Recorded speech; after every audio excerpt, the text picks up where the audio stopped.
Hi, I'm Catherine Barry of the Cobourg Antique Marketplace, and today we're talking to our clock repair guy, Richard Barry. Richard's one of our vendors at the market, but also our go-to guy should you have any problems with your clocks. And he's brought some clocks for us to talk about today. What do you call this one, Richard? This is called a gingerbread clock, and it's very typical of a lot of gingerbread clocks where you have the big facade of the clock has a decoration in it pressed into the wood, and to create this effect, just to dress it up and make it look a lot fancier. Mm-hmm.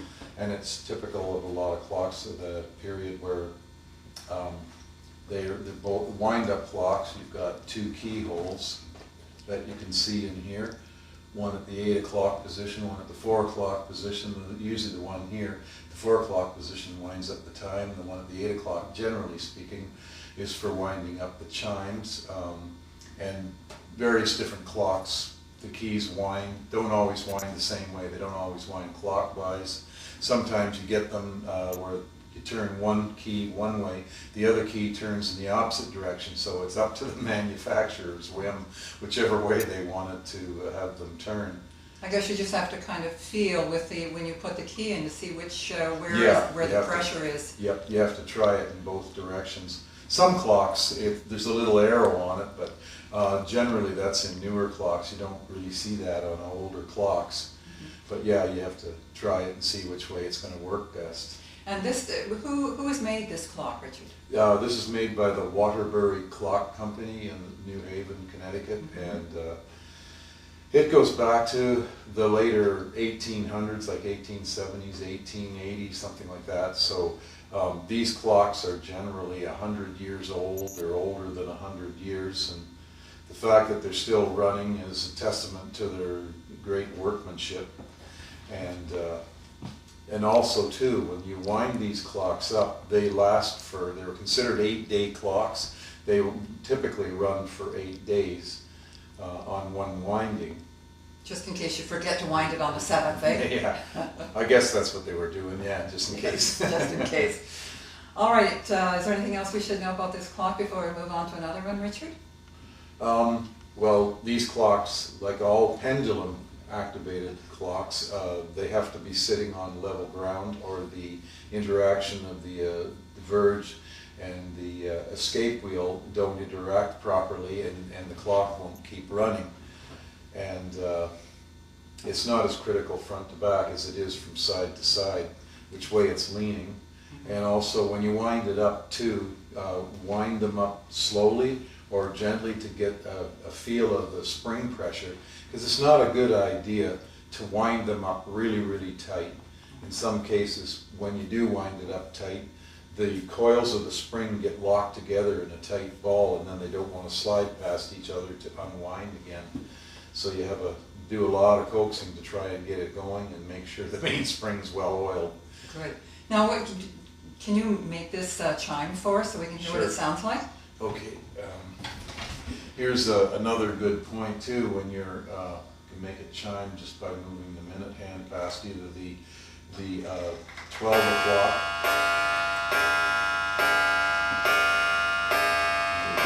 Striking 8. Whoop. And moving it past the half-hour position. And always, when you're turning it, always move it clockwise. Never turn it backwards or counterclockwise. Mm-hmm. And if you have to advance a ways, pause after the 12 o'clock and 6 o'clock positions just to let the chimes run out before you advance further. Of course, it's easier if you just want to start it up at the time the clock is set at too. You always have that option as well. So. Okay, Richard, maybe we can move on to another clock now. Okay, we'll do that. Okay. Oh, isn't this a lovely clock, Richard? What can you tell us about this one? This clock here is beautiful mantle clock. Again, it's around 100 years old, if not older, and it's made by the Seth Thomas Clock Company.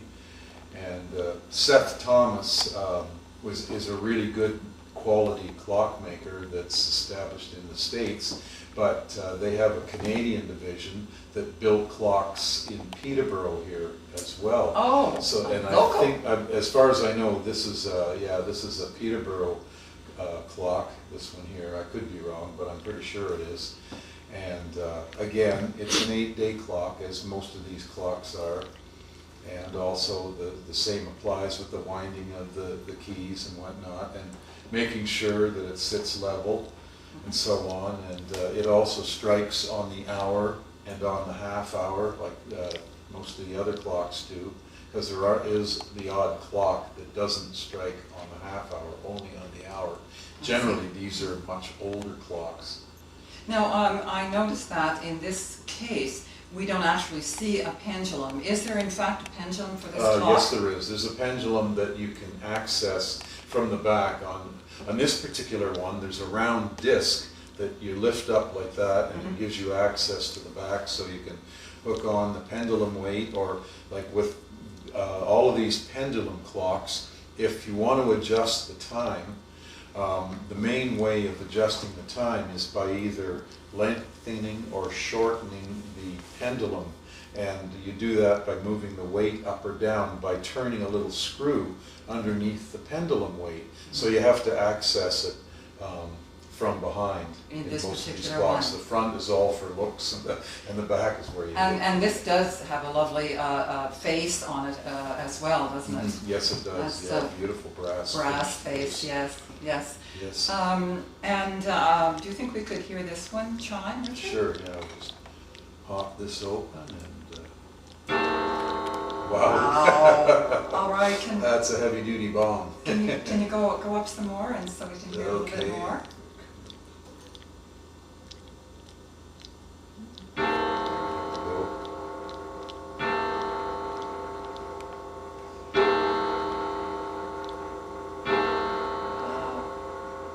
That's kind of like the Addams Family clock, isn't it? Yeah, it is.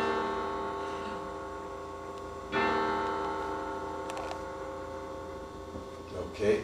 All right. Close that, and again, you always turn the hands in a clockwise direction, pausing at 12 and 6 o'clock positions. Okay. Just a lovely looking clock. Whoops. Oh, yeah. A little lovely looking clock, yes.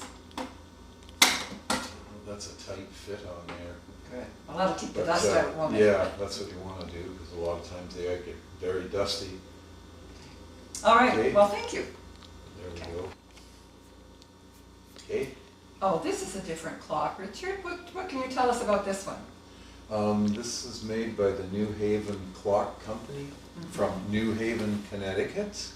And as in a lot of cases too, the company that made the clocks aren't necessarily the ones who sell them to the public per se.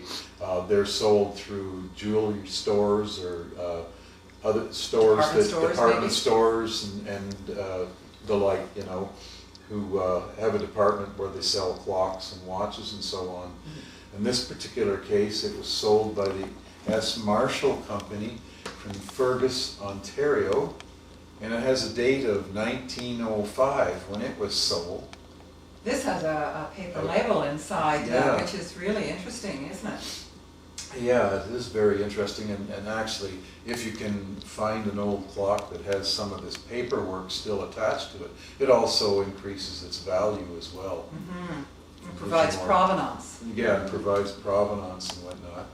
And it has a very attractive pendulum as well. Yes. Very nice indeed. And again, does this one strike on the hour and the half hour, Richard? Yes, it does indeed. And in this particular case, this clock here has a separate chime for the hour as it does for the half hour. So the bell up above will strike on the hour that you can hear here. And there's another little bell at the bottom that strikes on the half hour. But Can we hear that one? I'm not sure if in this clock right now it's working. Oh, I see. Okay. Okay. But I guess having a separate chime like Yeah. that, if it was to strike at 1 o'clock or on the half hour, you could be sure by the sound of the tone Yes, of this, the bell I think, whether it's yeah, this is what, 1 one a.m. way or 1:30. of distinguishing whether it's an hour or a half hour. Mhm. You know, especially when you're at 12:30, 1 o'clock, and 1:30 1:30. position, because you only hear the one strike, and That's it right. could be any one of those three times, you know. And is this also an 8-day clock, Richard? Oh, yes, indeed it is, yeah, it's an 8-day clock again Okay. with your, you know, turning the time from this keyhole and turning the chimes from the other keyhole. But in this case, this is quite unusual because the separate chime down here has its own little small mainspring, and you can see the shaft right there for winding up the mainspring on that. This is quite unusual to see a separate mainspring and driven chime for a clock, but I guess they were trying to be different from their competition. Mm-hmm, mm-hmm. Now, do you have any final words in general for us, Richard, about care and maintenance of these lovely old clocks? Mainly, of course, as I stated earlier, they should be kept on a level surface. Try to keep them in a clean area or region. Like I've had the odd clock that I've worked on that's incredibly dirty inside. Well, of course, they're 100 years old or thereabouts. And they were situated on top of the mantle above the fireplace in an old house. And of course you got the soot coming from the fire, and that got in the workings of the clock, so that's not very good for keeping it going. Periodically they need to be cleaned and lubricated. I don't advise winding them up tight all the way. That's not a good recommendation, especially with these older clocks. Let's face it, they're 100 years old or thereabouts, either a little older or maybe a couple of years younger than that. But and can the metal of the mainspring itself, does that get brittle over time? in some cases it does. The mainspring is tempered, and I've had clocks where the mainspring broke, and what happens is there's no tempering at the very last part of the mainspring, and that's usually where it breaks, and that's because you've got where it's not tempered, then it's softer to bend or shape around the shaft in the center where you actually turn the key from. They want it to wrap around that shaft, okay. But yeah, and of course in a lot of cases too, these old clocks, when you get them to work on, they're generally all wound up really tight, because of course the person wound it up, wanted it to go, and then it wouldn't work anymore for one reason or another. And then if they've been stored away for the last 50 or 75 years in that wound up condition, and it's not really the most ideal thing for the mainspring. However, once you do get them relaxed or back them off, they still do work. The only thing is that they might not run for 8 days on one winding anymore. So, oh, I see. But I prefer to wind them up 3/4 or 4/5 of the way, and then maybe every 4th or 5th day, then wind it back up again. That's my personal recommendation. Oh, I see. Okay. All right. Thank you very much for that, Richard. We've enjoyed looking at these clocks today. Thanks again. Okay, you're welcome. Thank you.